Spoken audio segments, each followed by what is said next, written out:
Morning అండి. ప్రతి వాళ్ళము కూడా సూర్యాస్తమయాల్లో మంచమే ఉండకూడదని మన పెద్దవాళ్ళు చెప్తారు. ఎర్లీగా లేవాలి. లేచిన వెంటనే చక్కగా స్నానం చేసేసుకుని రాత్రి నానబెట్టుకున్న ఈ చియా సీడ్స్, మహాబేరు విత్తనాలు, కాన్లెప్పు ఉంటే మహాబేరు విత్తనాలు అండి ఇవి చియా సీడ్స్ అండి. ఇవి బాదాములు, నట్స్ మనకి ఏమి అవైలబుల్గా ఉంటే అవి, పల్లీలు, బాదాములు, మేమైతే గుమ్మడికాయ విత్తనాలు కూడా నానబెట్టుకుంటామండి. ఇంకా కుదిరితే అక్రూట్స్ ఇవన్నీ కూడా వేసుకోవచ్చు. నా దగ్గర ఉన్నటువంటి వాటిల్లో డైలీ ఒక 10 బాదాములు నాకు, 10 బాదాములు మా వారికి ఇలా చియా సీడ్స్తో స్మూదీ చేసుకోవచ్చండి, లేదా అలాగే తినేయచ్చు. చక్కగా చాలా మంచిది.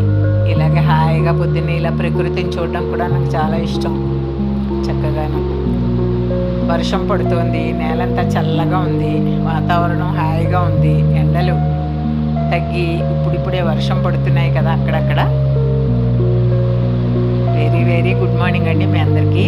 నా ఈ చిన్న వీడియో నచ్చితే లైక్ చేయండి, షేర్ చేయండి, సబ్స్క్రైబ్ చేసుకోండి. Thank you.